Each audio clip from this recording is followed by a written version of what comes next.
Hola con todos, bienvenidos a una nueva edición de SEOMAT Podcast. En este caso, estamos en la edición número 18 de SEOMAT Podcast. Vamos a continuar con digamos, con el tema bastante amplio que iniciamos el episodio anterior, que es el tema de la economía, ¿no? En el episodio anterior hablamos de la economía tanto desde el punto de vista conceptual como histórico, que van de la mano, porque el concepto de economía se ha ido actualizando y se ha ido eh, de alguna manera en línea con la evolución histórica de las economías en las culturas y en las civilizaciones del mundo. Y hemos llegado hasta el siglo XIX en el episodio anterior. Prácticamente llegamos hasta la escuela neoclásica y también sobre el tema de la aplicación de las matemáticas a la economía por parte de los llamados marginalistas, ¿no? En este nuevo episodio vamos a abordar el siglo XX, siglo XXI y también un poco el análisis de cómo está la economía dentro del presente y posiblemente algunas tendencias hacia el futuro, ¿no? Bueno, ¿cómo están? Siempre agradecido por la presencia de nuestro equipo de SEOMAT Podcast. Hola Dominico, ¿cómo estás? Hola, ¿cómo están todos? Todo aquí muy bien. Muchas gracias por invitarme otra vez. Excelente, Dominico. Gracias a ti por tu presencia y bueno, vamos a iniciar un excelente debate en esta ocasión. ¿Cómo estás, Martín? Bueno, hasta ahora bien, he tenido una complicación a lo que es la garganta, pero ya felizmente he tomado unas pastillas al respecto antes de que se convirtiera en fiebre. Y bueno, pero de ahí todo está bien. Bueno, ya les quiero adelantar ya en privado, estoy postulando para un tema laboral que parece que va a salir. Es algo que me agrada bastante. Les adelanto que bueno, voy a viajar a mi tierra natal. Bueno, acá tanto Denis como quien habla, como Reyles, a su vez somos de Perú. Yo estoy actualmente en Lima, por el tema del Día del Padre, voy a bajar a Chiclayo, así a mi tierra natal al norte del Perú. Y bueno, eso sería, estoy a la expectativa de esas cuestiones, ¿no? Porque de salud, toda esa situación, normal, estoy todo tranquilo. Y bueno, agradecido por estar una vez más acá, agradecido a Dios por todos los presentes, ¿no? Quienes ven. Qué bueno, Martín, que te estés cuidando. Estos meses son complicados por el cambio de clima, ¿no? Tanto por el hemisferio norte, en el hemisferio sur hay complicaciones en gripe y demás, hay que cuidarse. Y qué bueno que viajes para el Día del Padre a tierra natal. Siempre es bueno regresar al origen, no olvidar los orígenes, ¿no?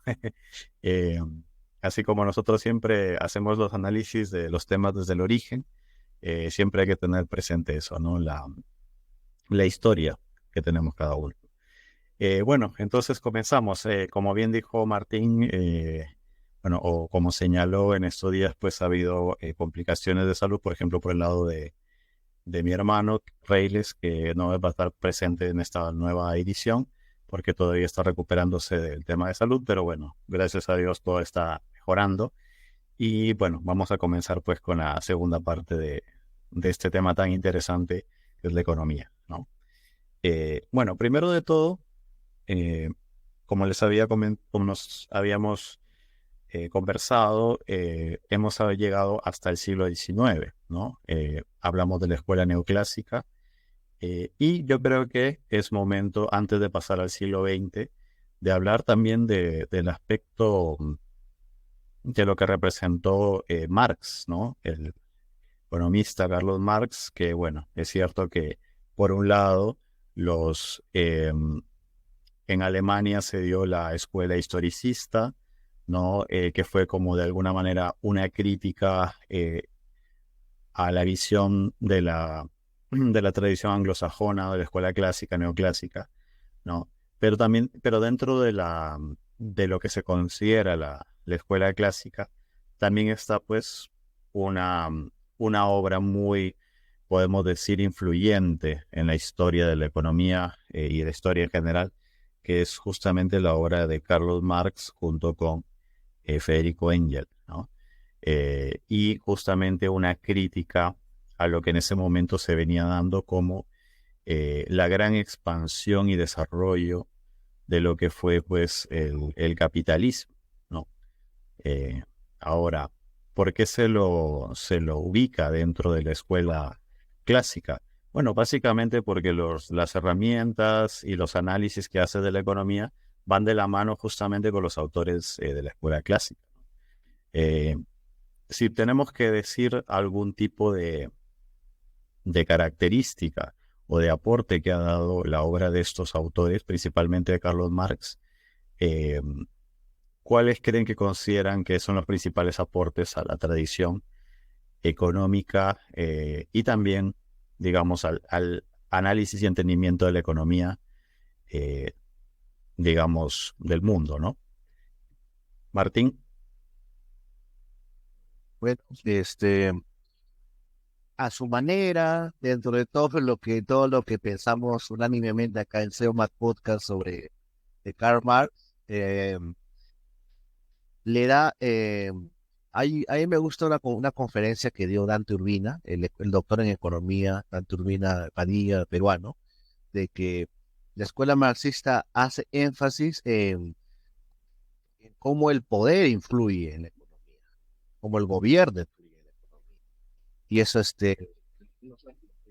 cómo hay direccionamiento, ¿no? Porque, bueno, no sé si, no soy un experto, pero pareciera que antes la economía y la política estuvieran como muy, más o menos desligadas. Es cierto que se hablaba de economía política, pero no había una ligación muy profunda. En cambio, Marx pone sobre el tapete, no, mira, es muy importante el tema político, ¿no? Naturalmente pone el tema político al servicio de su infraestructura, ¿no? ¿No? Que todo en relaciones económicas, este, de esa índole, de esa naturaleza, pero pone ese énfasis, ¿no? De que también cómo el poder influye en la economía. Yo diría que por ahí iría, digamos, un interesante énfasis, ¿no? Vamos a ponerlo en esas palabras. Excelente. Domenico. Bueno, yo soy un poquito más radical cuando viene a Marx. Para mí Marx no estaba haciendo economía, para mí Marx estaba haciendo brujería y básicamente pienso eso porque Marx basó su pensamiento en la dialéctica hegeliana, la cual también está basada en brujería. Marx no busca de aclarar pensamientos económicos, él busca de ocultar. Y si te das cuenta, cuando hablas con un marxista, ellos no pueden definir las cosas. Todos son conceptos abstractos, todos son, cosas de ensoñaciones, que todo va a estar bien, que todos vamos a tener hogar, esto y lo otro.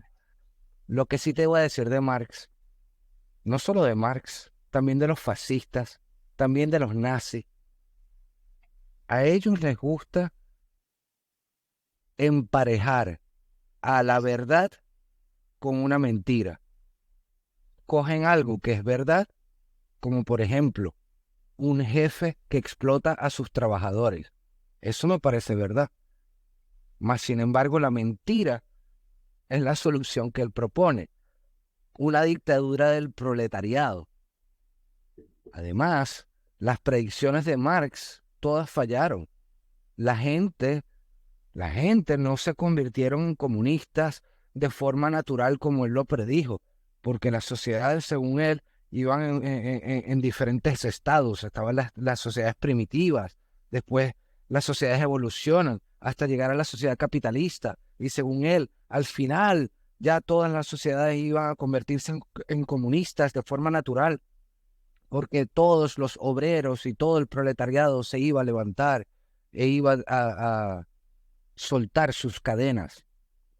Para mí todo eso es lenguaje religioso emparejado con verdades sociales, verdades económicas, verdades políticas, porque es verdad muchas cosas que dicen, pero sí, lo colocan junto con una mentira para ofuscar. Y todo esto tiene que ver con lo que hemos hablado en los otros podcasts, en lo que yo ya he mencionado muchas veces, la verdad absoluta, la gnosis.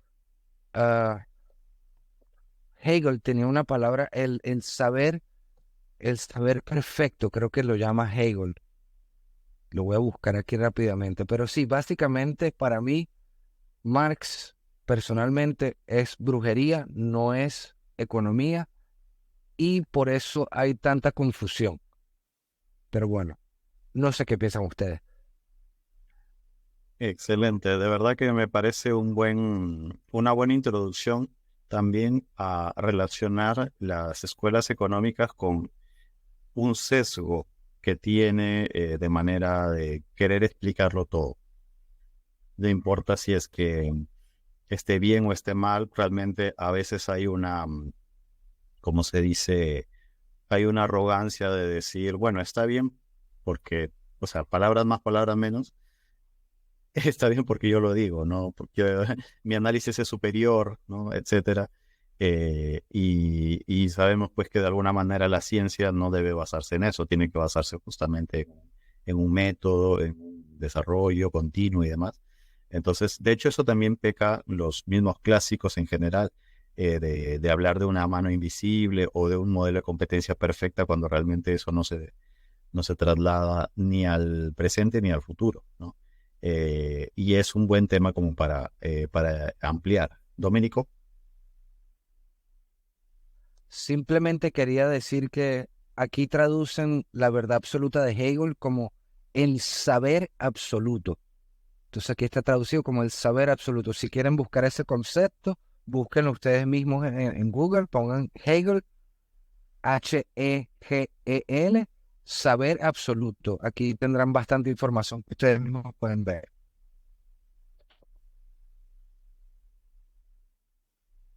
Excelente. De hecho, también algo de esoterismo tienen estas ideas de las que hablábamos en el episodio anterior eh, de que hay una ley natural, que hay que descubrir esa ley natural de las cosas en la economía. Eh, los fisiócratas fueron uno de los primeros que hablaron de eso después. Y de hecho eso se traduce mucho con el pensamiento gnóstico y con el pensamiento hermético que hemos visto en episodios anteriores, ¿no? De alguna manera siempre creo yo de que esas corrientes heréticas han influenciado no solamente la economía, sino a distintas ramas pues sin ir muy lejos, sé que Isaac Newton pues era mucho de, mm, de alguna manera pues era parte también de la época en la que vivía, convivía pues con estas ideas, ¿no? Heréticas y demás, ¿no? Y no podemos negar el aporte muy importante de Isaac Newton a la física, entonces de alguna manera es como que han convivido estas dos corrientes, ¿no? De eh, gnosticismo, hermetismo y también el desarrollo de las ciencias, ¿no? Pero es muy evidente cuando pues eh, cuando hay un sesgo muy significativo. Principalmente lo vemos cuando ya la teoría se empieza a divorciar de la realidad, ¿no? O sea, cuando ya los modelos no nos ayudan a explicar lo que estamos viviendo, ¿no? Y se vuelven modelos que pueden ser muy bonitos de ser expuestos, muy bonitos de lo que es la famosa consistencia interna, ¿no? O sea, tenemos, incluso hasta matemáticamente hablando, ¿no? Las ecuaciones salen exactas, ¿no? Las derivadas, todo sale muy bonito, pero bueno, cuando queremos ver la realidad, muy poca aplicabilidad. Entonces yo creo que de alguna manera hay de hecho, algo de eso hablamos en el episodio anterior, hay esa seducción de las ideas simples, ¿no? De que, bueno, con estos principios ya explicas toda la realidad, entonces hay como que un deseo de no profundizar más y de simplificar todo pónganle el nombre que quieran, 5 reglas, 7 principios, 10 verdades, etcétera. Domenico.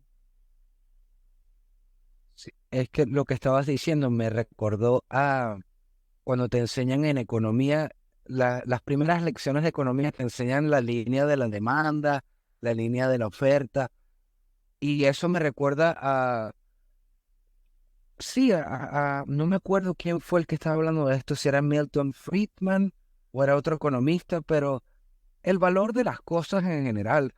¿Cómo podemos saber el valor de, por ejemplo, aquí esta guitarra, una guitarra? ¿Ves cuánto cuesta esta guitarra? Pues en realidad, oye, no me acuerdo quién lo dijo, pero estaba hablando que en realidad nadie sabe el precio de la guitarra. En realidad, nadie sabe el precio del teléfono. Por ejemplo, viene Steve Jobs y crea el iPhone. Él no sabe cuánto cuesta el iPhone. Él va a ponerle un precio. Él va a poner, o sea, él sabe cuánto tuvo de costo. Vale, tengo que hacer marketing, tengo que hacer esto, tengo que hacer lo otro, impuestos, vamos a ponerle, digamos, $500, por decir. Si nadie quiere comprarlo a ese precio, supongo que Jobs, bueno, vamos a bajárselo un poquito más a $450, por ejemplo. Si todo el mundo lo compra, puede ser que Steve Jobs diga, bueno, vamos a subirlo, vamos a ver si esto cuela, vamos a venderlo a $600 y capaz que cuela y la gente va y lo compra. Pero el valor exacto de las cosas y saber exactamente qué valor tiene, yo creo que es imposible, porque claro, el valor de la guitarra, por ejemplo, a mí tiene mucho más valor esa guitarra para mí porque tiene valor personal también que para otra persona. Entonces, hasta los valores van a ser diferentes. Y me recordó a las líneas de la economía, como lo ponen, como lo pasman, las líneas así de la demanda. Y pero tú cómo sabes que la gente quiere es la línea de la oferta y la línea de la demanda se encuentran y está el equilibrio del precio. Me parece una muy buena forma de entender cómo funciona la economía y me parece que son buenas herramientas, pero también me causa gracia sabiendo el valor de las cosas. Si te pones a pensar, oye, ¿de verdad cuánto cuesta eso? Pues supongo que para él le gusta más, para otro le gusta menos. Sí, depende de la persona y lo poco que en realidad podemos saber. Está muy buena la aclaración que haces, que claro, o sea, para entender las ideas básicas de la economía o como de cualquier ciencia, a veces se recurre a simplificar, ¿no? Como para entenderla. Por ejemplo, si te explican el concepto, no sé, en la física de la velocidad, simplifican un poco, ¿no? Te ponen un objeto móvil con características estándar, que bueno, recorre cierta distancia en determinado tiempo, ¿no? Es como que una manera abstracta de llegar a comprender un concepto. Entonces, por ese lado, creo que no hay mucho que discutir. Son herramientas didácticas para entender la realidad, pero de ahí a pensar que ese conjunto y gama de herramientas pueden tener utilidad práctica por encima o sea, para toda situación. Y no solamente eso, ¿no? Sino también considerar de que esas herramientas no solamente te ayudan a entender la vida económica o la realidad económica, sino la realidad política, la realidad social y demás. O sea, ya surge la deformación profesional que hablábamos en el episodio anterior, ¿no? De querer tomar ese conjunto de herramientas. Yo les voy a citar un caso, pero sé que ustedes conocen mucho. Cuando empezó toda esta oleada de la economía, que justamente fue de la mano con la expansión neoliberal después de la caída del muro de Berlín, empezó a surgir una serie de libros que te trataban de explicar todo con economía, ¿no? Por ejemplo, no me acuerdo cómo se llamaba el libro, creo que Freakonomics, algo así, donde te explicaban cómo todas las decisiones, todos los eventos, todo se explicaba con economía. Y yo me acuerdo un caso muy concreto donde hablaba de cómo hacer que tu hijo, por ejemplo, haga las tareas o cómo eh, limpie su cuarto, se estudie y demás. Y básicamente, palabras más, palabras menos, te decían, tienes que negociar con tu hijo, ver el precio que lo convence a él para hacer eso, ¿no? Y yo creo que si nos ponemos a proponerle eso a nuestros padres, a nuestros abuelos, van a decir, ¿qué es eso? ¿No? O sea, estamos educando a alguien que va a hacer las cosas por dinero, ¿no? Entonces, es ahí donde pues hay que plantear muy bien los límites, que justamente es una de las cosas que también mencionábamos en el episodio anterior, ¿no? Eso es un tema. Otro tema también es el de cuando se trata a ver, de defender más el modelo, o sea, de decir, no, mi modelo está bien, lo que está mal es la realidad. O sea, suena tonto, suena absurdo, suena, bueno, tonto, vamos a dejarlo en tonto. Eh, pero si te pones a analizar mucho de los debates, sobre todo de la época de los marxistas, digamos, incluso si es que tú criticabas el modelo, te decían revisionista. En esa época, decirte revisionista eh, era una ofensa terrible, ¿no? O sea, como decirte, eres un revisionista, ¿cómo vas a adaptar el modelo de Marx? El modelo de Marx está bien porque así como está y demás, ¿no? Entonces, yo creo que ahí es donde está el problema, ¿no? Pero como herramientas básicas, como para adquirir un conocimiento, obviamente con un espíritu crítico, no está nada mal enseñar la curva de la oferta, la curva de la demanda, para que se entienda el concepto, ¿no? Pero de ahí a tratar de que eso sea una verdad absoluta eh, y defender más ese modelo que la misma realidad, yo creo que ahí ya viene un problema que realmente lo hemos visto mucho. En su época fue el marxismo. Yo creo que también cuando hablemos del capitalismo financiero del siglo XXI y del siglo XX, también vemos un poco eso, ¿no? De que no, realmente nosotros tenemos la razón, la economía funciona así, eh, y si dices que no, pues bueno, básicamente directamente te tachan de comunista o de zurdo, ¿no? Entonces ya hay más bien me parece un sesgo hacia el otro extremo, ¿no? Bueno, volviendo un poco al tema, estábamos hablando de Marx, ya hemos comentado un poco nuestras opiniones, tanto a favor como en contra de lo que representó. No podemos negar que fue influyente, para bien o para mal fue muy influyente la obra de Marx. Eh, es básicamente pues es una obra que fue consumida por un público muy en concreto de su época y sobre todo en una situación donde el capitalismo fue desarrollándose, se fue expandiendo. Estamos hablando de la época pues donde empezaba a proliferar pues la industrialización de los países. El pionero fue obviamente Inglaterra y se empezaron a dar un cambio en el sistema de la vida de muchas sociedades. Las ciudades pasaron a ser centros de industria, bueno, centros industriales, algunas ciudades. Se me viene a la mente, por ejemplo, Birmingham en Inglaterra, ¿no? En Alemania también muchos centros industriales. Entonces, y una cultura, una forma de vida, ¿no? La sociedad pasó a tener, pues, un estilo de vida muy concreto que hasta el día de hoy lo podemos ver las consecuencias, ¿no? De la revolución industrial, por ejemplo, las horas de trabajo, la función del hombre y la mujer económicamente hablando dentro del hogar, ¿no? Eh, los grandes medios de comunicación, las grandes corporaciones. Entonces, fue toda una transformación el capitalismo y que también llevó pues a análisis más desarrollados o especializados de la ciencia económica y en ese contexto también surge la famosa escuela austríaca de economía, ¿no? Estamos hablando del periodo antes de las dos guerras mundiales y también el siglo XX propiamente dicho, ¿no? Entonces, en la escuela austríaca de economía es muy interesante porque es prácticamente pues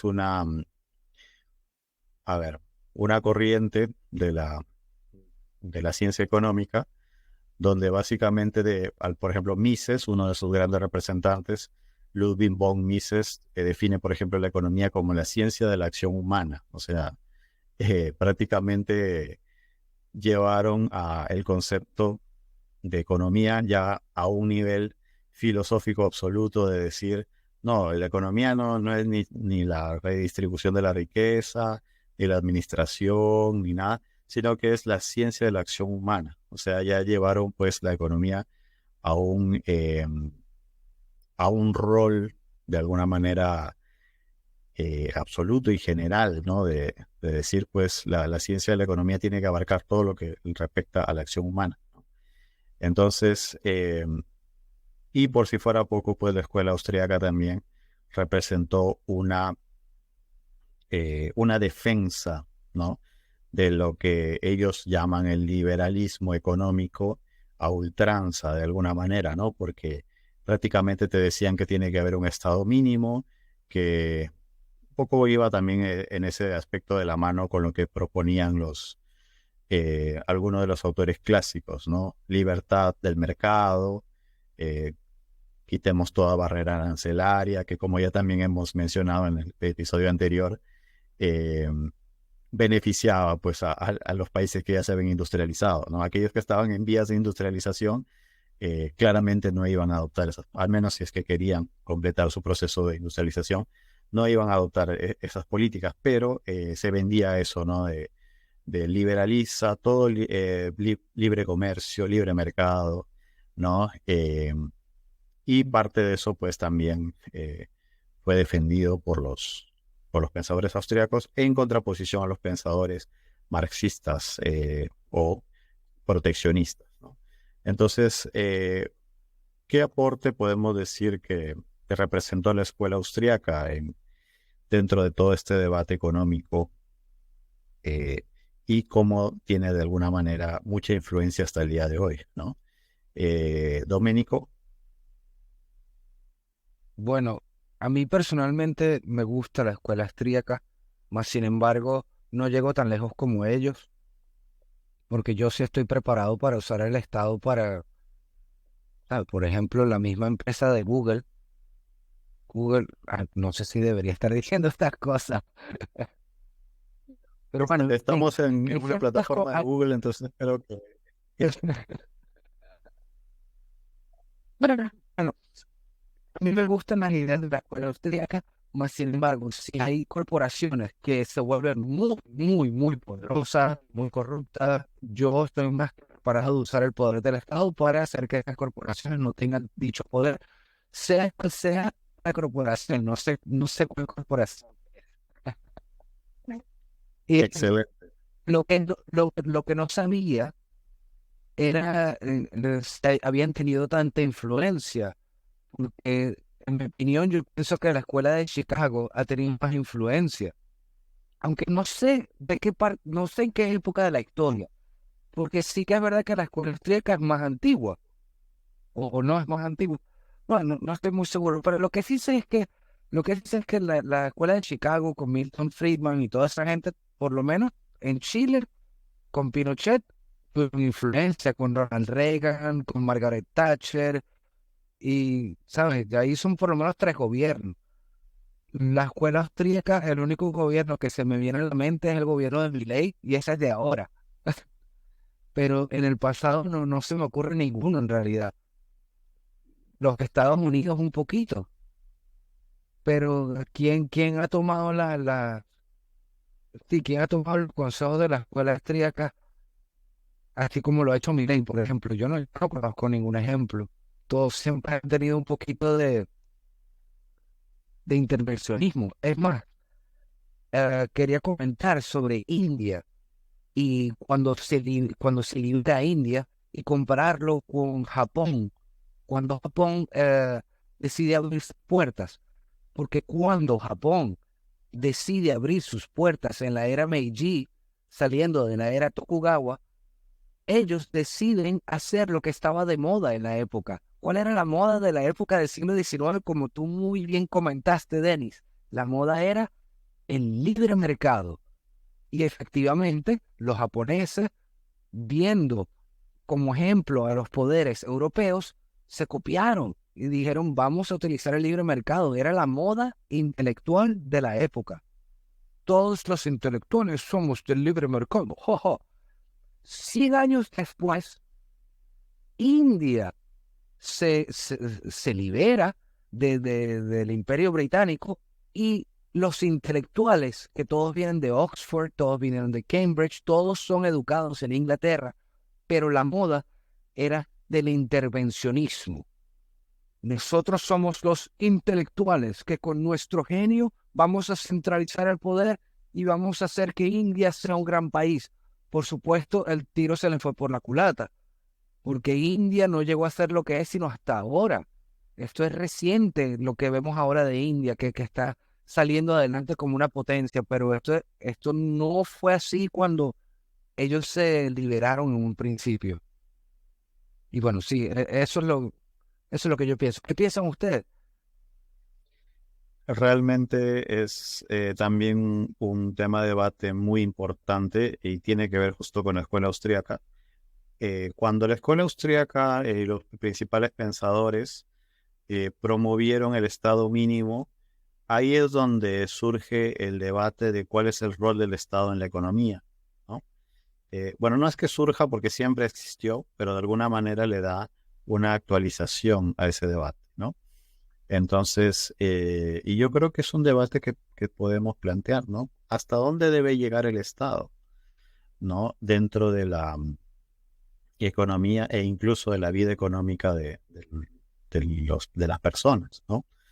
Eh, y bueno, por un lado tenemos, como bien señalas, la Escuela de Chicago, que es fruto de o sea, es cierto que no es per se la escuela austríaca, tiene sus diferencias. Por ejemplo, la escuela de Chicago se utiliza modelos matemáticos, la escuela austríaca no lo hace. Eh, pero es una consecuencia. La escuela de Chicago es una consecuencia de la escuela austríaca. De hecho, por ejemplo, Milton Friedman, él claramente ha sido muy influenciado por Friedrich Hayek, von Hayek, que es de la escuela austríaca. De hecho, incluso Margaret Thatcher y Ronald Reagan mencionaron pues a Friedrich von Hayek como una de sus grandes influencias. Eh, y bueno, de alguna manera pues ha sido una consecuencia una escuela de la otra. O sea que indirectamente la escuela austríaca ha influenciado dentro de eh, sobre todo en la última etapa del capitalismo, el capitalismo financiero, años 80 y en adelante, caída del muro de Berlín y demás.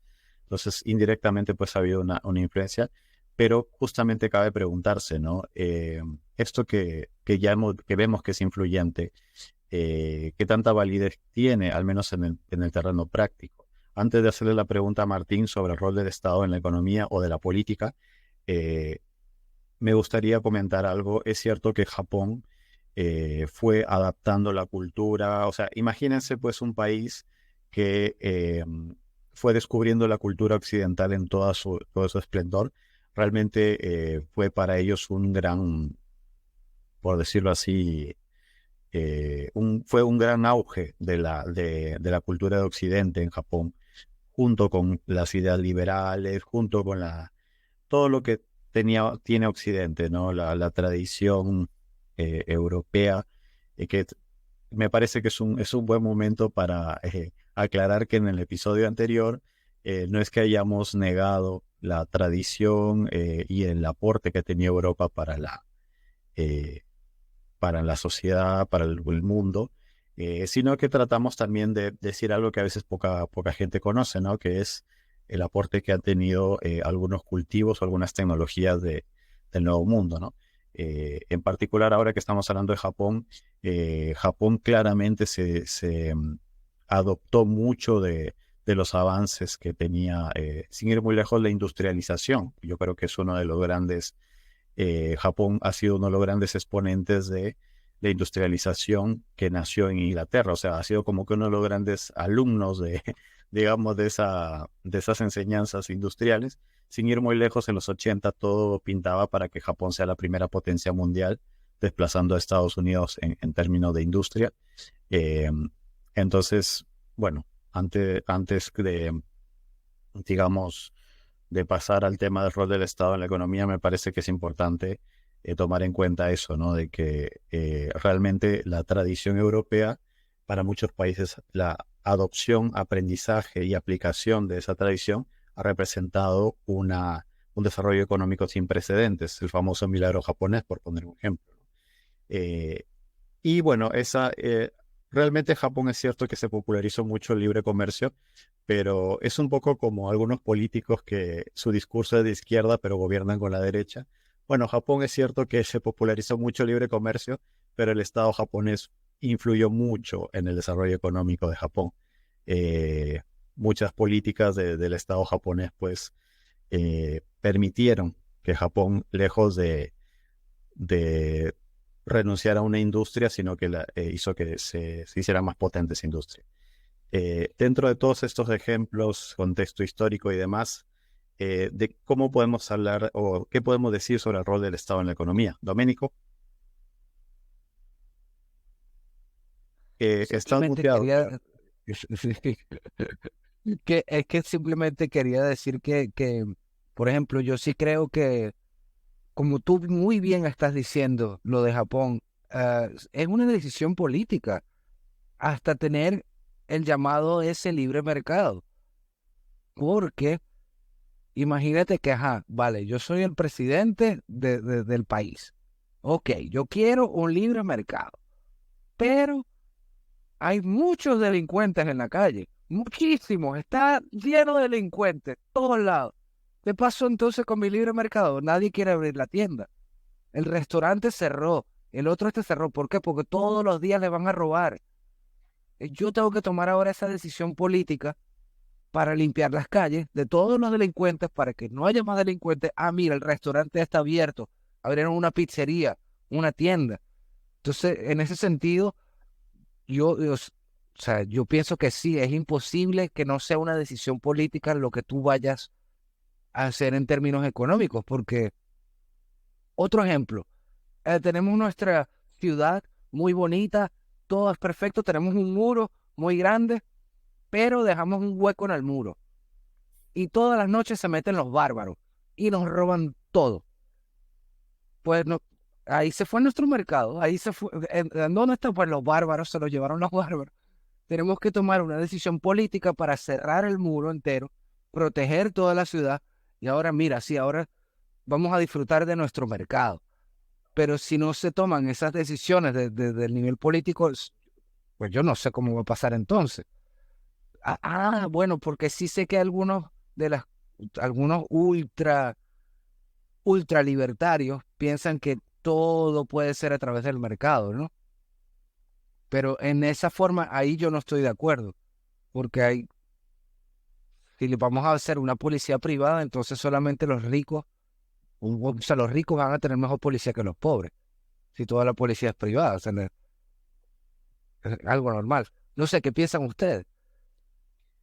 Sí, me gustaría, bueno, primero antes de darle pase a Martín sobre el tema del rol del Estado en la economía, dado que creo que escuela austriaca y rol del Estado en la economía creo que son temas que van de la mano porque es un debate interesante. Eh, bueno, como bien dices, Doménico, las decisiones políticas son elementales para el desarrollo económico de un país, al menos eso es lo que la historia dice. Pensemos en algunos casos concretos, ¿no? Por ejemplo, el desarrollo económico de Inglaterra intervino mucho en las políticas de la reina Isabel, en términos de cuidar, proteger la industria local. En esa época, Holanda era el referente de la manufactura, entonces ellos explícitamente defendieron su industria de las manufacturas holandesas. Defendieron en el sentido de, eh, a ver, no quiere decir de que las manufacturas holandesas hayan hecho un daño ni nada por el estilo, sino defendieron el desarrollo de su industria, por decirlo mejor de otra manera, ¿no? Eh, Después, en su momento, pues Alemania, como bien les había comentado, refutaron o de alguna manera criticaron esta tradición totalmente de libre mercado y decidieron hacer un desarrollo promovido por el Estado de la industrialización alemana, ¿no? Eh, lo mismo pasó en muchos lugares. Por ejemplo, en Estados Unidos hay un autor famoso del llamado proteccionismo americano, que es Alexander Hamilton, que básicamente pues defendió la industria americana que estaba creciendo para evitar pues que las manufacturas de Inglaterra terminaran haciendo cerrar los negocios americanos que estaban creciendo gracias a la manufactura americana, ¿no? En Japón, bueno, ya creo que sabemos muy bien lo que representó el fomento de las grandes marcas de Japón. Creo que todos conocemos las grandes marcas de Japón, porque realmente fueron pues una, un avance enorme dentro de lo que es el desarrollo industrial. Sin ir muy lejos, hasta el día de hoy se enseña en las escuelas de administración los métodos japoneses de gestión del tiempo, gestión de procesos y demás, ingeniería industrial también. Eh, Y bueno, entonces creo que estamos de acuerdo con que tiene que haber decisiones políticas, al menos es lo que la historia dice. Si por ahí Milei descubre que no es tanto así, bueno, bienvenido sea, siempre pero no sé si esto se los ha comentado a ustedes, creo que no, pero me parece que la economía es algo tan delicado que experimentar con cosas nuevas, esperemos que el experimento salga bien, ¿no? Martín.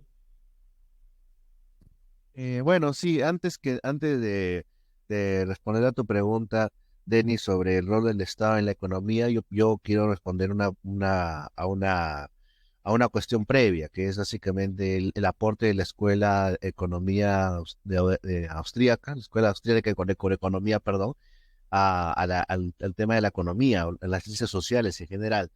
Bueno, yo soy bastante como del marxismo, naturalmente, como del socialismo. Yo soy bastante crítico de la Escuela Austríaca de Economía, pero si así como que se me, no se me fuerza, sino que si buscaría un tipo de aporte, eh, a mí me gusta mucho una frase bueno, hay dos frases de Ludwig von Mises. Una es que dice, una es de que, por ejemplo, Ludwig von Mises no gustaba de la democracia. Bueno, con eso hay una coincidencia con Ludwig von Mises.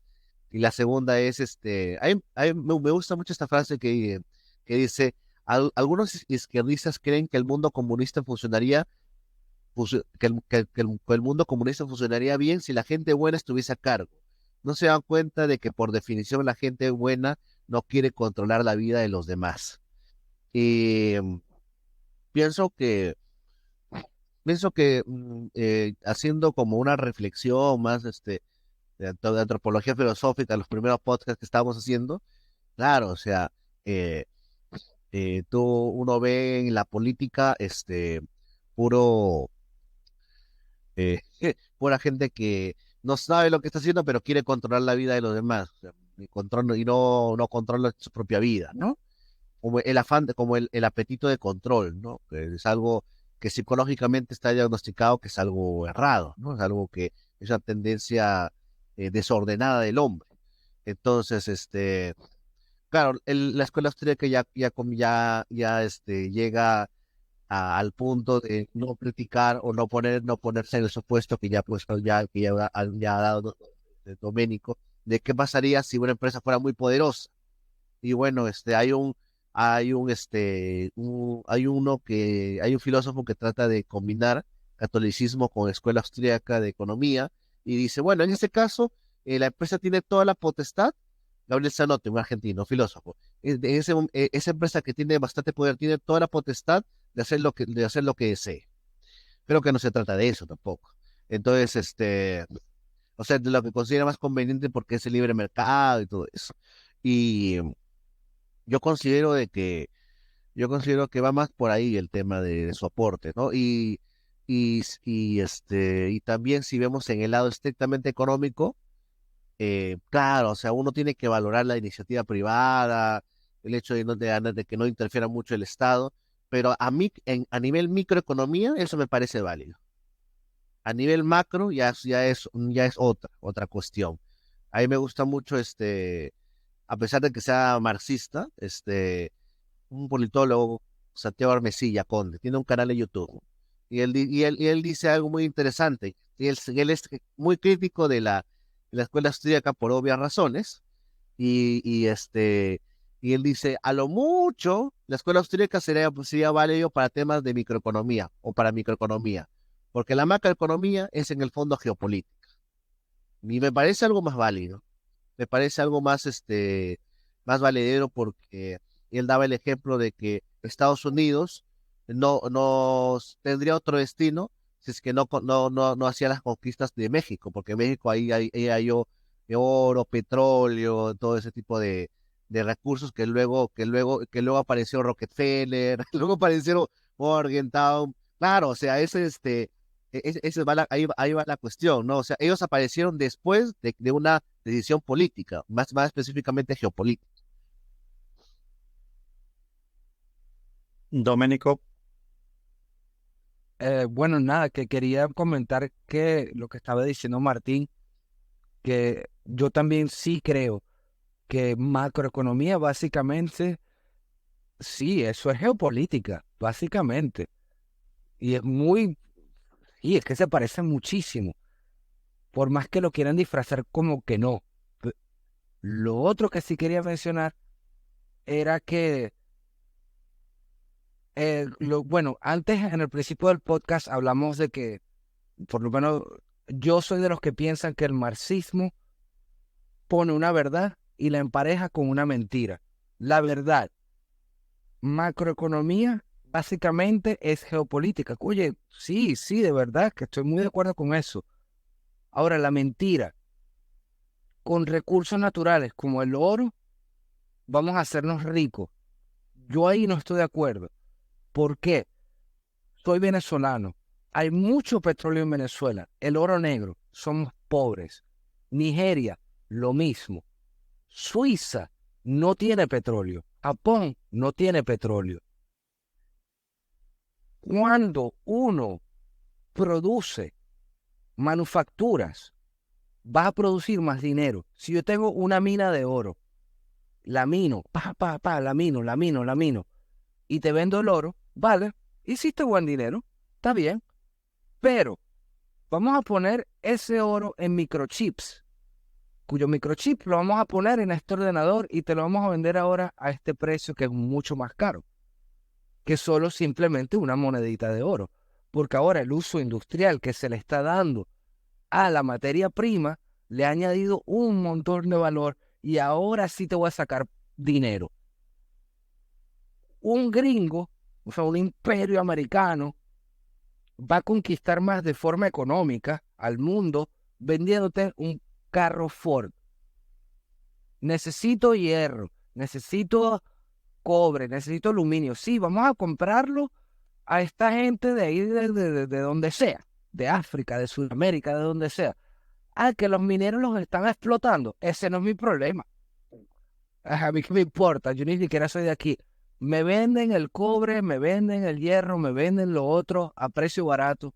Yo vengo, pongo el carro y te lo revendo ahora a un precio más alto.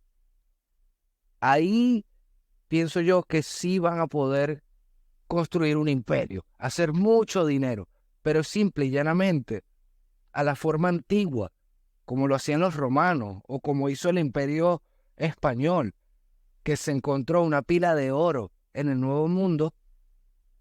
Pero con eso no vas a hacer mucho, pienso yo. Lo último que voy a decir y ya, en la época paleolítica estábamos llenos de recursos naturales. El hombre cavernícola vivía en abundancia de recursos naturales, mas sin embargo había mucha escasez porque no sabía cómo utilizar dichos recursos naturales, por más abundancia que haya de eso.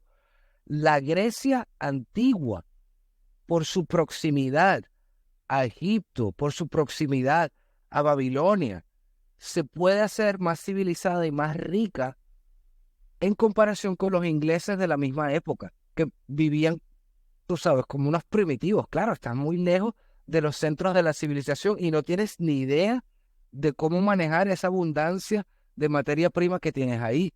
Porque claro, el capital humano es muy importante. Y bueno, sí, eso era todo lo que quería decir, que no solo con conquistar el territorio me parece bien. Las materias primas que ese territorio tenga, está bien. Pero más aún vas a hacer con la industria.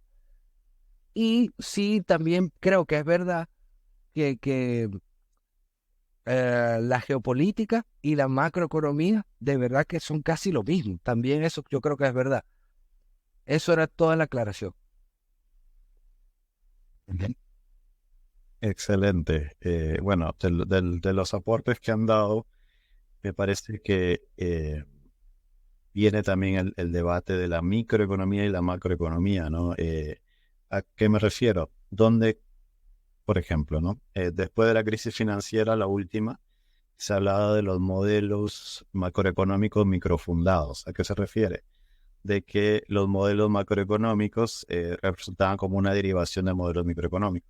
Ahora, eso suena muy bonito, claro que sí, porque uno diría, claro, así como el Leviatán estaba formado por miles y millones de personas que forman la macroeconomía, está formado por decisiones individuales de millones de personas, etcétera.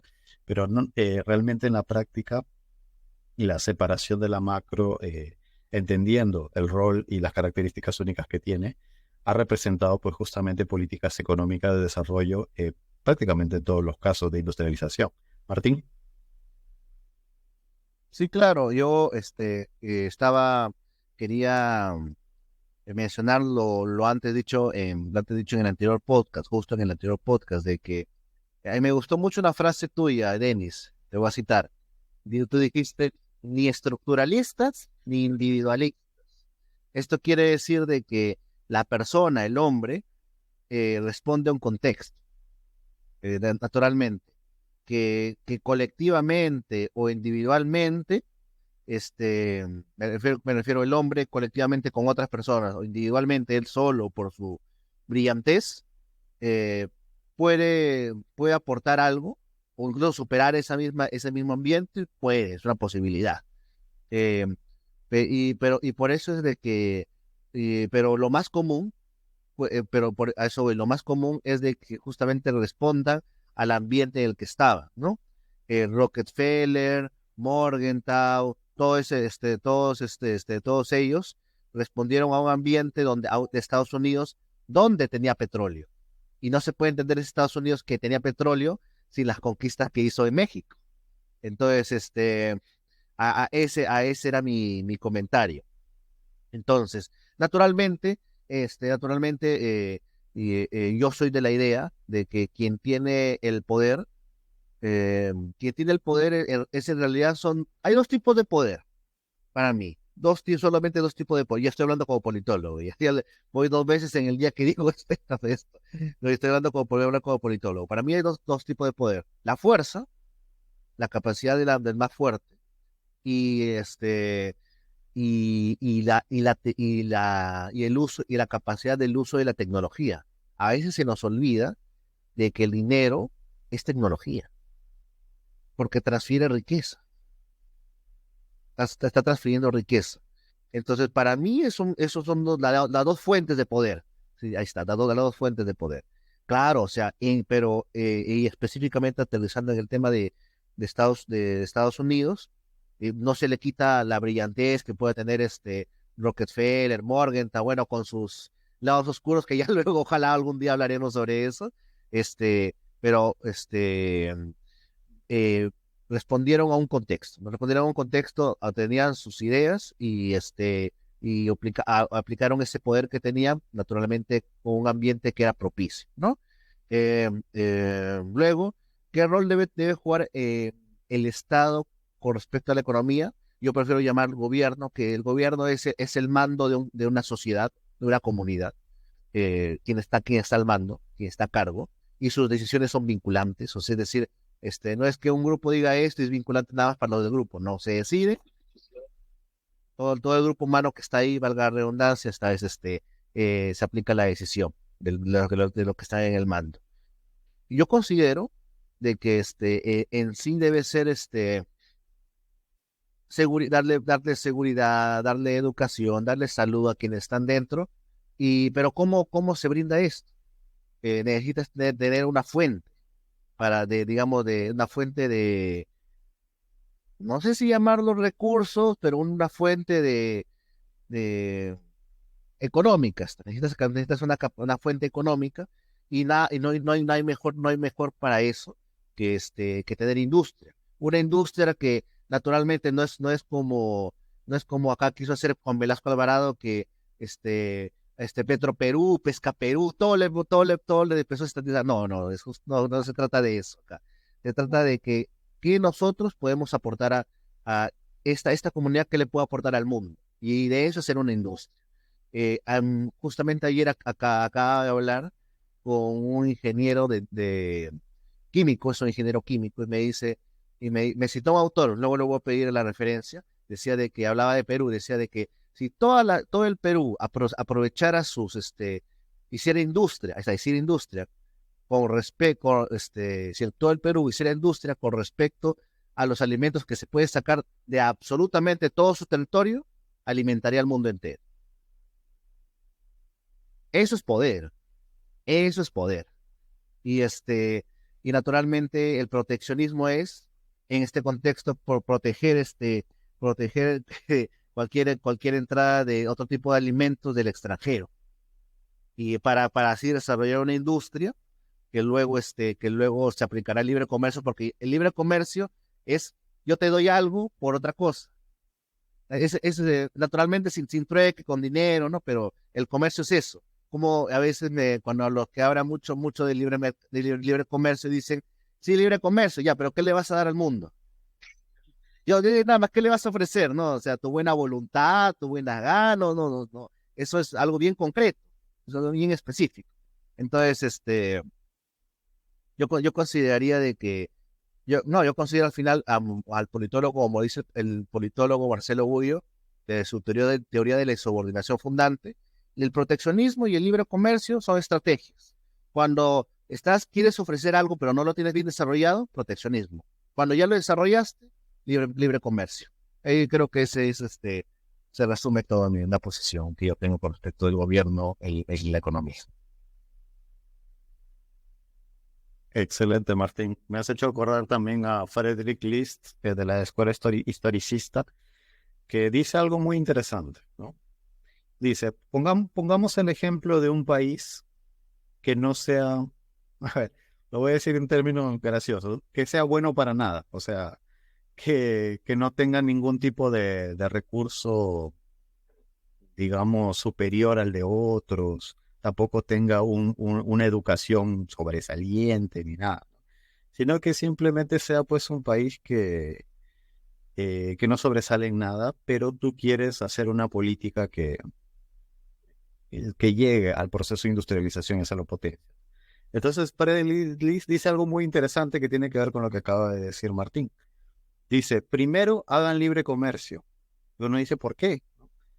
Bueno, primero, como no tienen ni industria, ni educación, ni nada, primero vende los recursos que tienes, trata de alguna manera negociar bien y demás, porque si no tienes un primer paso de acumulación de riqueza, no vas a poder hacer nada, como bien dijo Martín. Si no tienes un fondeo, un financiamiento, un recurso económico, el Estado no puede hacer nada. Muy bien lo señaló Martín, ¿no? Entonces, bien, después dice, una vez que ya empiezas a fondearte, obviamente tiene que haber políticas que ese dinero no se lo despilfarre, pues, ¿cómo se llama? El gobernante, porque si no es lo mismo que nada, sino que se va generando una riqueza. Ahí Liz dice, ahí cambias de estrategia, dice, cambias del libre mercado absoluto a empezar a defender industrias estratégicas. O sea, no es que vas a cerrar tus puertas a todo, ¿no? Sino que dices, a ver, ¿qué quiero desarrollar? Ya, la industria alimenticia, perfecto, para poder darle alimento a nuestros propios poblados, ya, muy bien. Entonces empiezas a proteger ciertas industrias, ¿no? O la industria del acero, porque sabes que es la base para el posterior proceso de industrialización, y así, ¿no? Luego, una vez que ya vas desarrollando la productividad en tus industrias estratégicas, empiezas a hacer acuerdos comerciales, empiezas a liberar el mercado para que tus industrias se coloquen en lugares donde puedan ser competitivas tus productos. O sea, ojo que no te dicen que ya eres el primero, el mejor productor, porque realmente eso es ser irreal, sino que te dicen, ya, mira, por ejemplo, es algo que hicieron algunos países de América Latina, ¿no? Por ejemplo, Argentina cuando se industrializó empezó a vender sus manufacturas a Perú, a Bolivia, ¿no? O sea, crear como que un mercado más pequeñito donde se va pues desarrollando, se va negociando y se va colocando algunos productos. Y ya el paso final pues ya que tus industrias son muy competitivas, altamente productivas, hay tecnología, innovación, desarrollo y demás, ya pues libre mercado porque yo tengo cómo competir, ¿no? Entonces, esto es lo que dice Frederick List y que tiene mucha vigencia al día de hoy, que es ver el contexto donde te ubicas, ¿no? O sea, no ser extremistas y decir, yo me pongo la camiseta de libre mercado a toda consecuencia, no me importa el contexto, no me importa la cultura, no me importa la historia, yo soy libre mercado 100%, y tampoco decir, pues, no, yo protejo mi industria, lo cual, pues, porque, ojo que en América Latina hubo unas décadas de protección de la industria, o sea, no es que no hayamos probado eso en América Latina, claro que sí, hubo la famosa sustitución de importaciones, que creo que prácticamente todos los países de América Latina hicieron, ¿no?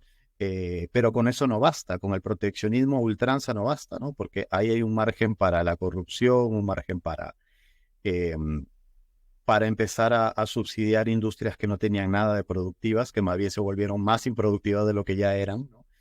Entonces, como bien dijo Martín, hay que pensar en la economía no como como que yo me adhiero a cierta escuela y siempre aplico las doctrinas de esa escuela, no, sino que depende del contexto, de la cultura, de la situación histórica, eh, uno va tomando pues enseñanzas de determinadas escuelas, ¿no? Eh, Sin ir muy lejos, pues hemos hablado que en términos microeconómicos tiene mucho, alguien que quiera analizar la microeconomía, prácticamente leer los libros de la escuela austríaca me parece que es algo necesario porque justamente ellos representaron un aporte al entendimiento de cómo funciona la microeconomía, ¿no? Pero de ahí querer aplicar eso a la macroeconomía ya se vuelve una cosa y surgen una suerte de soluciones un poco raras, ¿no? Cómo, cómo la educación puede ser fomentada por empresas privadas y empiezan a surgir ahí algunas cosas se van haciendo algunas creaciones teóricas, ¿no? No, sí, se puede hacer de esta manera porque no sé cuánto, ¿no? Entonces, ya me parece es tratar de aplicar una teoría más allá de los límites que le corresponden. Ya no es su jurisdicción, no, me parece. Y con esto damos pie al siglo XX, ¿no? Damos la bienvenida al siglo XX, ya tenemos una serie de tradiciones en la economía, y con esas tradiciones se empieza a dar grandes debates, no solamente intelectuales, sino también en el campo de la geopolítica, ¿no? Por ejemplo, yo creo que hablar del siglo XX es hablar de las guerras mundiales, que en gran medida pues representaban pues un choque no solamente desde el punto de vista político, sino también de, eh, de un juego de poderes que se venía dando como consecuencia del desarrollo económico de algunos países, ¿no? Por ejemplo, Alemania eh, no hace mucho que se había unificado, porque antes pues eran distintas unidades políticas, se había unificado y una de lo que escriben algunos autores alemanes, entre ellos también Friedrich List, señala que Alemania llegó muy tarde al tema de la colonización, o sea, Inglaterra tenía muchas colonias, España tenía varias colonias, etcétera, Francia, ¿no? Pero los alemanes habían unificado y ya prácticamente no había mucho que conquistar, prácticamente todo el mundo estaba ya conquistado, ¿no? Entonces ahí es donde viene el deseo de industrializarse eh, de una manera usando el proteccionismo, ¿no? Prácticamente generando una industria que les permita competir y les fue viniendo muy bien, porque de hecho en poco tiempo, así como Japón, Alemania, bueno, de hecho lo de Japón es más milagroso porque pasó de prácticamente la época feudal a ser primera potencia mundial, ¿no? Pero bueno, Alemania también fue un tema de un crecimiento, una industrialización en un tiempo récord que representó una amenaza económica para Inglaterra, por ejemplo. Entonces, y es en ese contexto donde se da, pues, las dos guerras mundiales, ¿no? Prácticamente, pues, Alemania demostró que en poco tiempo no solamente podía conseguir un desarrollo industrial, sino también militar, y también había una base cultural, que eso es algo que me gustaría también comentarlo, eh, de que la base cultural de Japón ayudó mucho al milagro económico japonés. Hay cierta orientalidad, sentido del honor, del compromiso con la nación, o sea, hay una base cultural, hay un sustrato que permite que ciertas semillas germinen más rápido, ¿no? Eh, Entonces, con Alemania pasaba algo así también, había un idealismo alemán, bueno, eso también hay que tomarlo con pinzas, porque no sé qué tanto de eso es propaganda también, ¿no? Tampoco vamos a decir que los alemanes pues tienen la tradición nacional más rica o superior y demás, pero bueno, es cierto que hay un sustrato cultural. Doménico. No, quería añadir un poquito lo que estabas mencionando precisamente de Alemania, que los alemanes, ah, ¿me escuchan? ¿Está todo bien con el sonido? Sí, vale. Los alemanes sí tenían una tradición de universidades. Es más, en ciudades, por ejemplo, como Praga, que está en la República Checa, eh, las universidades estaban dominadas, eran por los alemanes y no por los checos durante mucho, mucho tiempo. Ellos tienen una tradición muy larga antes de la unificación con Otto von Bismarck y toda esa gente. Antes de todo eso, ellos ya tenían muchos seminarios en muchas partes de Europa con mucho, sí, mucho académico.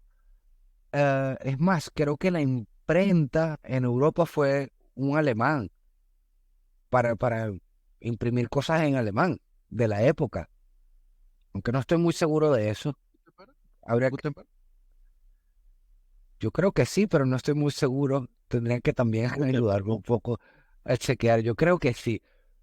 Pero es lo que yo tengo entendido, que ellos ya tenían una larga tradición académica, por lo menos mucho antes de la unificación, y también podemos ver a inmigrantes alemanes a Sudamérica, como por ejemplo inmigrantes alemanes que se fueron a Brasil y se fueron a Argentina, en donde básicamente se metían en la selva y ahí tumba todo eso, tumba los árboles y lograron hacer en su época que Argentina, creo yo, fuera el primer exportador de trigo, no estoy muy seguro, pero eso es trabajo duro, ¿sabes? Meterse en una selva, cortar todo eso, hacer una tierra salvaje en tierra productiva.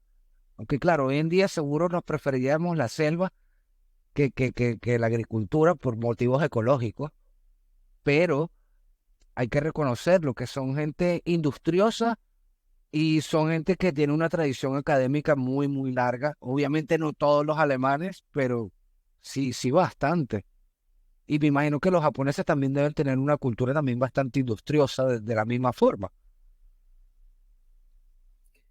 Sí, en Perú, por ejemplo, se dio lo de la industria azucarera. Llegaron familias alemanas a la costa peruana, industrializaron e hicieron que la industria azucarera, que Perú fuera potencia mundial azucarera. O sea, imagínense ese, ese nivel de, como dicen, la tenían clara en ese aspecto, ¿no? Y claro, venía de incluso las manufacturas alemanas de la Edad Media. O sea, había una tradición ya de, ¿no? De ser laboriosos, ¿no?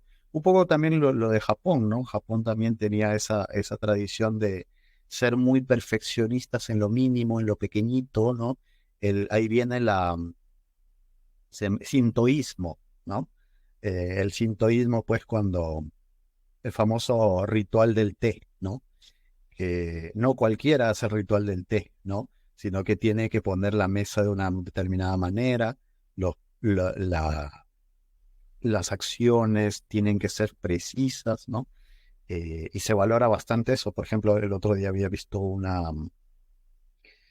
noticia, ¿no? De en qué lugares del mundo todavía se usa el fax, ¿no? Y resulta que en Japón todavía se usa el fax, sobre todo porque ellos valoran mucho la caligrafía, ¿no? O sea, te ven cómo tú escribes y de esa manera, si tú mandas tu currículum, ¿no? Ven tu caligrafía y es parte de tu proceso de evaluación, ¿no? Entonces, yo creo que hay un sustrato ahí interesante, ¿no? Y sin ir muy lejos, pues Japón se hizo famoso aprendiendo al mínimo detalle cómo se construye un carro, cómo se construye un puente, y demás, y lo fueron pues asimilando y perfeccionando, ¿no? Entonces, es importante el aspecto cultural, me parece muy importante que en todo análisis de desarrollo económico hay que tomar en consideración. Aquí estamos más por el lado de los historicistas que por el lado de los neoclásicos, ¿no? Porque hay algunos elementos que te ayudan pues a a tomar decisiones en la política. Yo creo que un buen político tiene que tomar en consideración todos esos aspectos para hacer una agenda de desarrollo económico, ¿no? Eh, bueno, entonces las guerras mundiales, un choque de potencias que estaban en pleno crecimiento, ¿no? Alemania demostrando pues que que tenía hasta el día de hoy, tiene un potencial industrial tremendo. Y después bueno, en el periodo entre guerras, hubo un evento que fue la Gran Depresión, ¿no? La Gran Depresión, eh, donde surge pues de alguna manera una crítica importante hacia lo que se llamó pues el imperialismo capitalista, o el desarrollo extremo ya del capitalismo. Recuerden que, como bien mencionaba Martín, era la época de los varones de la industria, ¿no? Rockefeller, ¿no? Creo que Rockefeller pues es el personaje ya, ¿no? El multimillonario, prácticamente el varón de la industria por antonomasia. Y surgió pues un desarrollo de Estados Unidos tremendo, y por tanto de sus mercados financieros, ¿no? La bolsa de Nueva York pues pasó de ser una oficina donde las empresas empezaban a venderse papeles de financiación entre las mismas, a ser la principal bolsa del mundo, ¿no? Entonces empezó a surgir, la humanidad o la sociedad empezó a darse cuenta de algunas consecuencias que traía el crecimiento del mercado financiero ilimitado, ¿no? O sea, sin ningún tipo de restricciones. Y empezaron pues a verse el tema de cómo un mercado financiero no regulado daba pie pues a la especulación, al uso de la información para beneficio propio y al hecho pues de representar una debacle financiera con consecuencias económicas, ¿no? Entonces ahí es donde muchos países, incluido justamente Alemania también, sufrió consecuencias de esa globalización financiera. Imagínense, estábamos hablando de la década del 20, del 30, ya la globalización financiera causaba estragos en las economías del mundo, ¿no? Entonces, justamente por ese tipo de negocios totalmente especulativos, sin ningún tipo de producción real que fundamente esa riqueza, simplemente papelitos que se van vendiendo al mejor precio posible, ¿no? Con el uso asimétrico de la información. Y es ahí donde surge pues este evento, que posteriormente dio paso pues a la famosa crítica de Keynes sobre eh, la forma que se estaba llevando o que se estaba haciendo política desde el punto de vista macroeconómico en términos de el manejo de las finanzas, ¿no? ¿Qué podemos hablar sobre lo que representó la depresión económica y el desarrollo de la economía como ciencia? Martín. Bueno, en primer lugar, la aparición del famoso economista John Maynard Keynes, ¿no? Creo que por ahí partiría todo. No sabría decir en exactitud en qué consiste esta cuestión del keynesianismo, o sea, definirlo conceptualmente, pero me gustó mucho que un profesor de economía me haya dado cuál es el punto de partida del keynesianismo, que es el hecho de que por ejemplo, bueno, Keynes decía de que si alguien en una empresa entra a trabajar, no se va a contentar con solamente ser un empleado. Él quiere ascender. Y creo que ese es un buen punto de partida. Ahora, yo sé que Keynes tiene que ver o su teoría, claro, su teoría más que todo tiene que ver sobre cómo como de alguna manera Estados Unidos hizo que Estados Unidos se recuperara de la Gran Depresión, eh, que en sí, bueno, ahí explica un poco ahí, Denis, creo que, bueno, yo sé que esta última crisis de 2007, 2009 fue un tema de liquidez. Eso dice, la Gran Depresión, ¿en qué consistió? Porque la solución de Keynes es simplemente inyectar dinero público desde parte del Estado. ¿Cuál era el problema en la Gran Depresión? ¿El centro? Sí, básicamente, perdón. En inglés se le llama bank run, la corrida del banco. Cuando tú vas para el banco y no, ¿sabes? No hay plata, no hay plata en el banco. Todo colapsó. Ah, otro problema de liquidez, básicamente. Entonces, no, sí, claro, Keynes proponía, ¿no? Más, claro, proponía de que se tenía que activar la economía de alguna manera o de otra, ¿no? O sea, con dinero público, todo eso. El tema es de que luego eso va a inflación y y bueno, claro, es una forma de salir del problema, ¿no? Pero aquí aquí tampoco vamos a ser generales después de la guerra, tampoco se trata de eso, ¿no? Pero sí, el siglo XX de economía significa, y bueno, sobre todo con una predominancia de la teoría económica keynesiana en cómo el Estado puede hacer en situaciones de crisis, que puede hacer para resolver esa misma situación. Sí, totalmente. Es un gran aporte, justamente por lo que tú dices, para situaciones de crisis, situaciones muy concretas, ¿no? Donde surge una deflación importante y tienes que hacer medidas de corto plazo que suavicen un poquito los efectos negativos. Hasta el día de hoy, sin ir muy lejos, el Banco Central de Perú y muchos bancos centrales fijan una tasa de interés tratando de evitar una inflación demasiado grande, o sea, un poquito para suavizar los ciclos, ¿no? O sea, se usa bastante y cumple un rol específico. Pero de ahí a entender toda la economía como la teoría keynesiana, ya sería lo que hemos venido hablando nosotros de la deformación o sea, ya de llevar eso más allá del rol que realmente cumple. Domenico. Bueno, sí, quería añadir un poquito más con lo de John Maynard Keynes.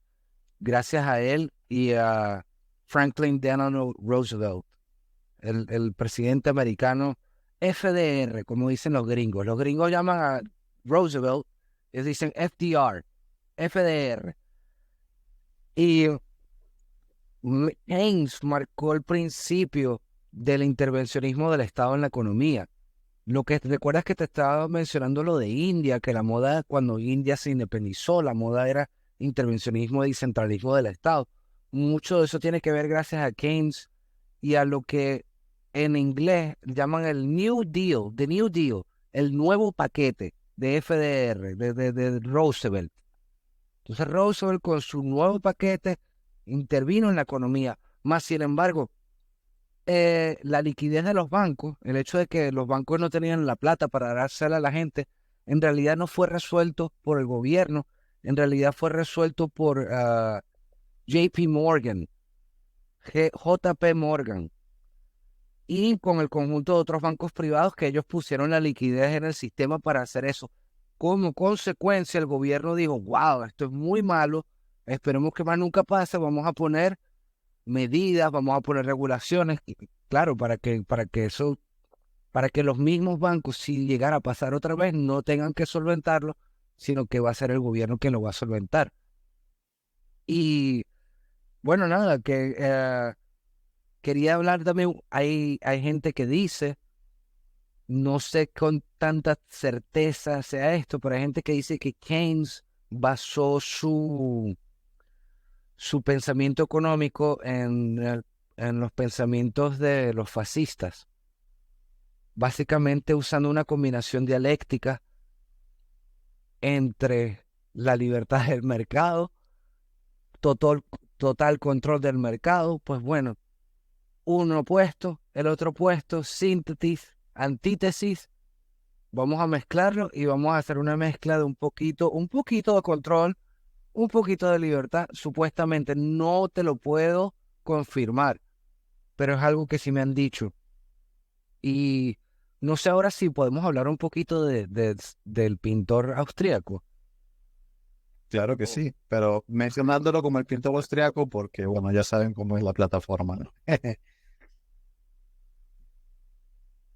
Bueno, quería hablar sobre los motivos de la Segunda Guerra Mundial, como motivos económicos, específicamente del pintor austríaco en su libro Mein Kampf, mi conflicto, creo que sería en español. Mi Entonces, lucha, mi lucha. mi lucha, eso es, gracias. Y hay una cosa que se llama Lebensraum. Tú dirás, ¿qué es eso de Lebensraum? ¿Qué estás hablando tú ahora? Eso significa en alemán espacio para vivir. Ellos estaban buscando espacio para vivir. Y hay una teoría del pintor austríaco, una teoría económica, el cual él la sacó de los marxistas, y es que ellos creían en los mercados que se encogen. Ellos creían que los mercados iban a desaparecer. Por ejemplo, tú tienes tu industria en la ciudad y tú tienes tu comida en el campo. Ellos pensaban que la comida en el campo se iba a acabar y no íbamos a poder abastecer al crecimiento ilimitado industrial de las ciudades. Si le seguimos comprando a los rusos la comida, algún día los rusos nos van a dejar de vender la comida porque ellos necesitan esa comida para sus propias ciudades. Por supuesto, estos brutos no se dieron cuenta de que hay avances tecnológicos agrícolas que hacen que nuestra agricultura sea mejor, con menos espacio, mejores cosas, mejores tractores, mejores fertilizantes, mejores aquello. Tranquilo, los mercados no se van a desaparecer, pero sí que fue una creencia muy importante del pintor austríaco. No sé si será del todo, porque también tenía motivos raciales, también tenía motivos espirituales.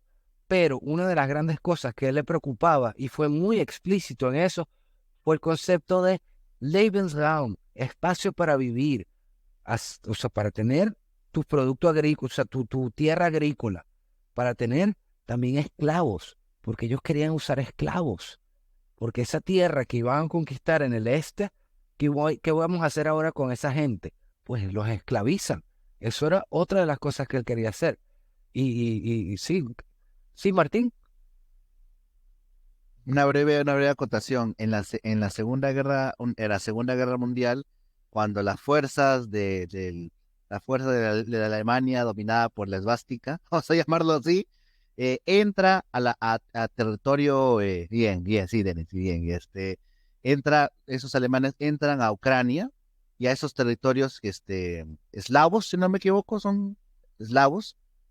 La gente los recibe como héroes. Y hay vídeos sobre que hay gente que lo recibe como héroes. Y y porque estaban ya cansados de Stalin.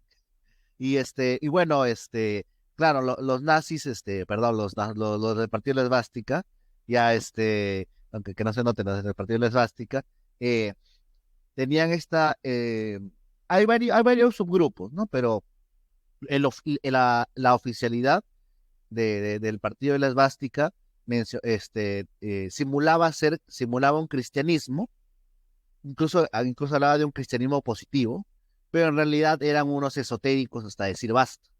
Entonces,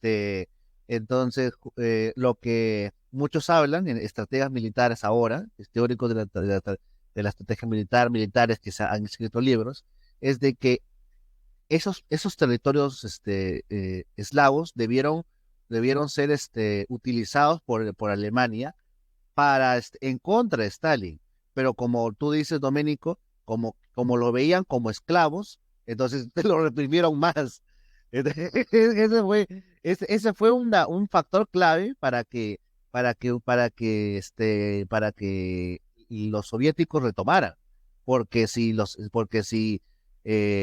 no estuvieran tan ideologizados, porque ese fue un factor de la derrota del Partido de la Esvástica, si no hubieran sido tan ideologizados, si hubieran llegado a Moscú, hubieran ido hasta Siberia. Yo sí, lo digo así, ¿no? Pero eso sería mi aporte. Excelente. Se han mencionado temas interesantes. Por ejemplo, el tema de los mercados que se encogen era una creencia, es cierto que lo tenía el pintor austriaco, pero también era una creencia generalizada eh, en todo país que quería industrializarse. Ellos decían, necesitamos mercados cautivos, o sea, mercados donde vender nuestras industrias porque son limitados, o sea, no hay más, ¿no? Como bien dijo Doménico, o sea, hay mentalidad de escasez, digamos, ¿no? Hay pocos mercados, hay que lucharlo, conseguirlo, ¿no? Y va de la mano con lo del espacio vital, ¿no? Porque los alemanes, no en general, no voy a decir los alemanes en general, sino que esta cuadrilla de la esvástica, pensaban que como Alemania había llegado tarde a la fiesta de la colonización, entonces había que expandirse hacia el este, ¿no? Y bueno, con una serie de fundamentos racistas para no darle mucha vuelta. Que los del este son poco educados, una serie de cosas, ¿no? Entonces ellos veían como que es lo natural, ¿no? Ahora, ojo que eran pensamientos de la época, o sea, los primeros años de Estados Unidos, el Destino Manifiesto también prácticamente mencionaba. Tenemos la mascota del canal, ¿cómo se llama? Se llama Milo. Se acaba de despertar. Milo.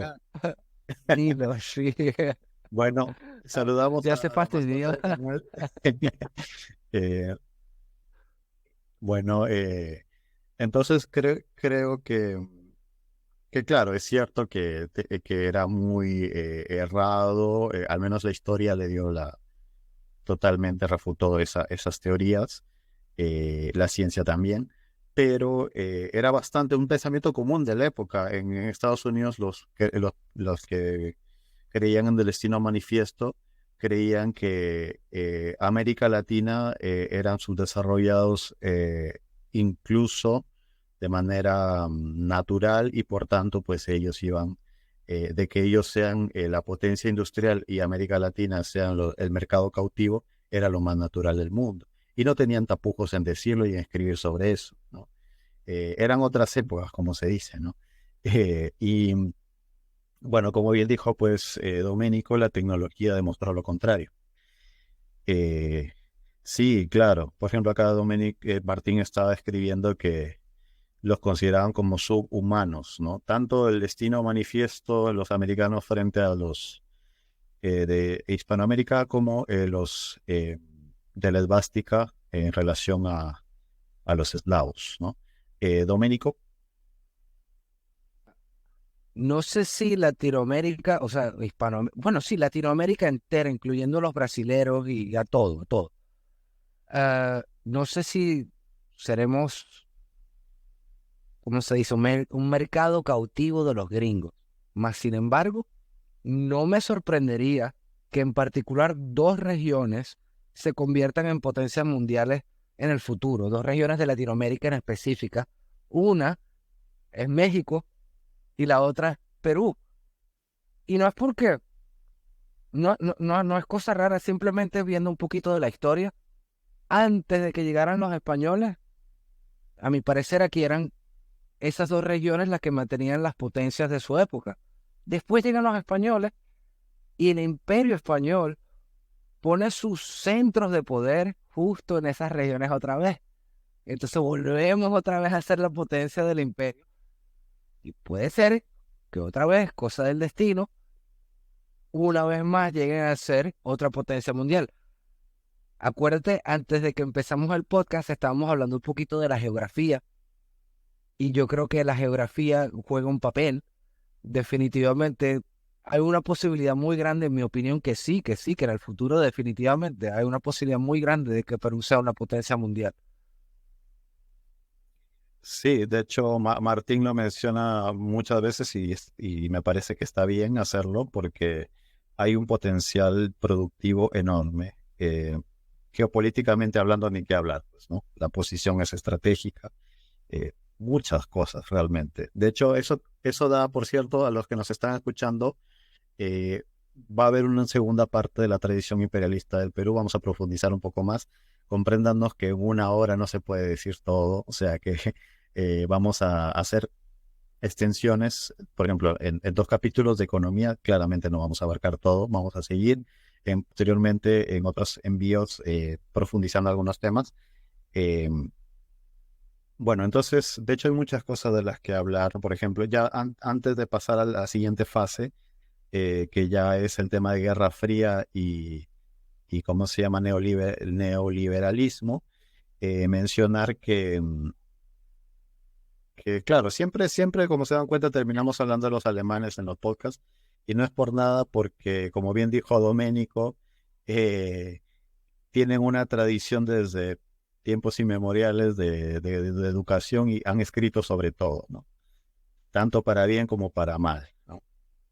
Eh, e incluso, miren cómo es las dos caras de la moneda, ¿no? Mientras que un alemán o pintor austríaco señalaba de que los mercados se van a terminar, el famoso maltusianismo, ¿no? De que no, que hay que planificar la raza que viene del futuro porque no va a haber un para todos, caos y demás. También fue un alemán el que descubrió el fertilizante sintético, que justamente resolvió ese problema, ¿no? Entonces, yo creo que el desarrollo cultural produce eso, ¿no? Tanto por un lado como por el otro. Doménico, Sí, bueno, que está el pintor austríaco y está la Escuela Austríaca de Economía. Muchas cosas también en Austria también. totalmente. Más o menos por esa zona, ¿no? Que lo de Austria también es muy importante. Tienen toda una tradición, ¿no? Desde la época de los Habsburgo, ¿no? Hay mucha tela que cortar sobre esa tradición, porque claro, a veces nosotros englobamos Europa como una sola cosa, pero no, hay la tradición Habsburgo, los Borbones, los anglosajones, y cada uno tiene sus particularidades, ¿no? Y hasta el día de hoy tienen esas rencillas ideológicas, ¿no? De británicos que dicen, nosotros no somos europeos, nosotros somos británicos, del Reino Unido, etcétera. Por ejemplo, europeos son ellos, los, ¿no? Alemanes, franceses y demás. Y después en la Unión Europea, por ejemplo, ojo que Alemania no es lo mismo que España, ¿no? O sea, nosotros somos distintos. Están los europeos mediterráneos, bueno, hay toda una serie de cosas. Eh, bueno, perdón. Entonces pasamos a la siguiente fase, ¿no? Guerra Fría, se termina la Segunda Guerra Mundial y empieza lo que Doménico ya nos iba adelantando, ¿no? Keynes, lo que fue escrito con el fin de salir de una crisis, mucha gente lo adoptó como un modelo de crecimiento económico a largo plazo, basado en la planificación, ¿no? India es un ejemplo, como bien dijo Doménico, un ejemplo muy importante porque, de hecho, India tiene una tradición matemática. Por si alguna gente no lo sabe, muchos de los que resolvieron los grandes enigmas matemáticos en el mundo han sido de la India. De hecho, hay mucho sustrato de tradición matemática.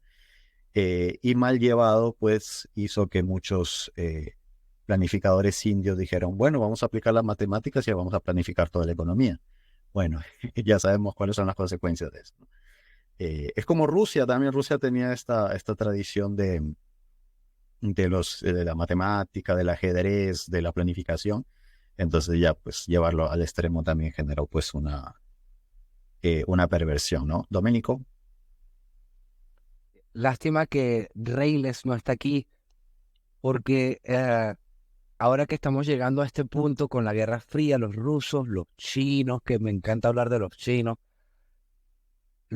en particular, para mí son el futuro de lo que quiere hacer la agenda globalista, de lo que quiere hacer la ONU, porque en realidad, como muy bien ha mencionado Reyles, que ellos han utilizado el capitalismo pero yo no llegaría tan lejos para decir que son capitalistas, porque con Mao son comunistas, pero después con Deng Xiaoping son bastante abiertos.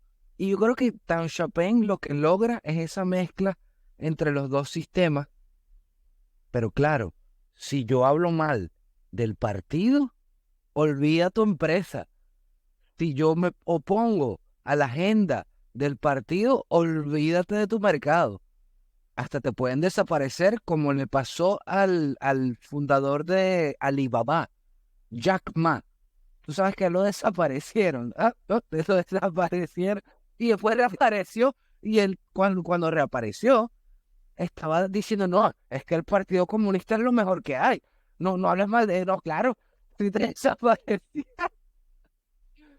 Martín. Sí, para confirmarles una información en Perú, les comento les comento lo siguiente. Antauro Humala no va a ser presidente del Perú. No, no es que haya muerto, ni no hay que saber la muerte a nadie, no, por ahí. Hizo una alianza por Juntos por el Perú con Verónica Mendoza. Ya, o sea, ya listo, ya no, una preocupación menos en Perú. Acá para darte un poquito de contexto, Doménico, Verónica Mendoza es una candidata, una política peruana que es de izquierda progresista, vamos a llamarlo así, sí, izquierda progre, una típica progre, y del feminismo, todo esto de esas ondas, ¿no? Ya va perdiendo, la molestan acá otra política peruana, Keiko Fujimori, que es la hija de Alberto Fujimori, pero las 3 veces que postuló, las 3 veces a segunda vuelta, y Verónica Mendoza, las 2 veces que postuló, no llegó, no a segunda vuelta, nunca llegó a segunda vuelta. Y bueno, ya con esto, ya no, un problema menos para el Perú.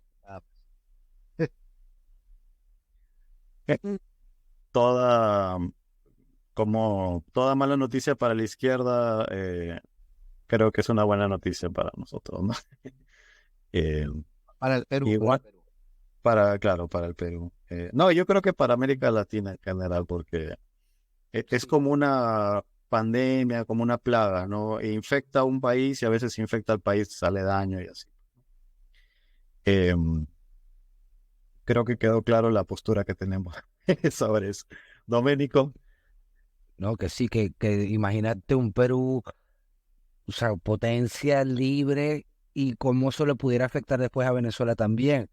Por eso, o sea, al igual que como los comunistas se esparcen, pues nosotros igual, como el polen, y vale, no lo vamos a hacer a la fuerza, ni a las armas, ni nada de eso, ni con la manipulación, con la invitación y con el ejemplo. Pero sí que hay que echarle una mano, ¿sabes? Y eso se empieza primero ayudándose a uno mismo. Y después, claro, cuando ya tú estés bien, ayudando a los demás. Pero claro que sí, eso como un efecto dominó, pero en vez de países volviéndose comunistas, un efecto dominó a lo contrario, ¿sabes? El país yendo hacia lo bueno, hacia el bien. sí, estamos abiertos a cualquier debate alturado, siempre que sea alturado. No queremos sacar nada de falacias en el debate. Nosotros estamos abiertos. Si alguien de izquierda nos quieren, no sé, eh, hacer un debate, no tenemos ningún problema. Siempre, como le digo, debate alturado. Aunque Doménico creo que tiene malas experiencias en debate con los de izquierda, por eso es que es un poco escéptico, pero bueno, lo dejamos ahí la invitación, ¿no? Igual no creo que quieran debatir, pero bueno, vamos a dejar ahí la invitación. Eh, Ojo que me refiero a debatir o sea, en serio, ¿no? Porque discutir, eso, no viene al caso, pero creo que si quisieran discutir más, no debatir. Bueno, sigamos con el tema. Eh, entonces, junto con el tema de la Guerra Fría y la época de la planificación en el mundo capitalista, también tenemos una historia interesante en América Latina, Hispanoamérica, donde los gobiernos trataron de promover su industria, ¿no? Se dio mucho estas políticas de la famosa sustitución de importaciones, ¿no? Que para quien no ha escuchado esto, básicamente es aquello que traíamos de afuera, o sea, las importaciones, sustituirlas por producto nacional, ¿no? O sea, si antes comprábamos carros de los americanos o de los japoneses, bueno, ahora produzcamos carros peruanos. Y obviamente, bueno, peruanos o venezolanos o alemanes, perdón, argentinos y demás, ¿no? Entonces, eso, toda esa gama de políticas, en la mayoría de los casos terminó en fracaso, ¿no? Eh, es muy profundo el tema, porque claro, o sea, el hecho de que en América Latina no haya prosperado esa iniciativa, no quiere decir que la industrialización en general sea un fracaso. Basta ver con los países industrializados que claramente no lo es, ¿no? Sino que entraron en juego muchos factores, ¿no? Clientelismo, influencia incluso de Estados Unidos, algo de Plan Cóndor, ahí ya profundizaremos también en eso. Entonces, una serie de cosas pues que hicieron que las políticas planificadas generaran hiperinflaciones. Fue la famosa época de las inflaciones en América Latina, ¿no? De la inflación de Alan García, ¿no? La inflación en Argentina, ¿cómo se llama? Alfonsín, ¿no? Y así en distintos lugares de estos países, ¿no? Entonces, y claro, era una consecuencia natural porque imagínense una economía planificada que gastaba demasiado, más incluso de lo que generaba en términos de recaudación de impuestos. Entonces, ¿qué hacían? Activar la famosa maquinita, ¿no? O sea, producir dinero, imprimir dinero. Ya, ok, Doménico, no te preocupes. Nos acaba de informar Doménico que se tiene que retirar. Nos vemos, Doménico. Nos vemos, gracias, hasta luego. Creo que Martín, hacemos paso para una tercera parte, me parece, ¿no? Sí, me parece correcto. Sí, porque falta todavía abordar el tema del neoliberalismo, que eso también va a demandar cierto tiempo, y de un regreso a los proteccionismos en los tiempos que corren, ¿no? Y del tema chino, que también va a tomar bastante tiempo, entonces para no ir a las apuradas, creo que vamos a planificar una tercera parte. Y ya un poco para cerrar, resumir lo que hemos conversado. Hemos abarcado, tanto desde el punto de vista de las ideas como desde el punto de vista de los hechos históricos, la economía del siglo XX, una parte del siglo XX, y hemos finalizado también un poco la discusión sobre las doctrinas e ideas económicas de finales del siglo XIX, ¿no? En el próximo capítulo vamos a ver todo lo que respecta a Guerra Fría, terminar también con esa parte y pasar a neoliberalismo y después lo que representó el caso chino, y lo que está representando una vuelta o un regreso al el proteccionismo nacionalista, ¿no? ¿Qué tal la pasaste, Martín? Una vez más, me parece un ambiente adecuado para la educación, para la formación de pensamiento crítico y bueno, la expectativa de lo que venga más adelante. Siempre. Excelente, excelente. Bueno, comentarles al público que la tercera parte no necesariamente va a ser la próxima semana. Estamos coordinando junto con Martín el tema de primero tratar algunos otros temas, porque vamos a tener, si Dios quiere, un invitado muy especial en los próximos episodios. Entonces, a medida de cómo vayamos organizando la agenda y las actividades, iremos pues planteando los temas. Pero tengan nuestro compromiso de que vamos a terminar con la parte de economía, no necesariamente en la siguiente entrega, sino puede ser en la que sigue, pero está ese compromiso para no dejar el tema en el aire, como se dice, ¿no? Y bueno, agradecerles como siempre por los comentarios, que estamos tratando de mejorar día a día, y además recuerden por favor ponerle suscribirse y ponerle like, que eso nos ayuda a crecer y seguir divulgando de estos temas muy interesantes. Que la pasen muy bien. Hasta luego.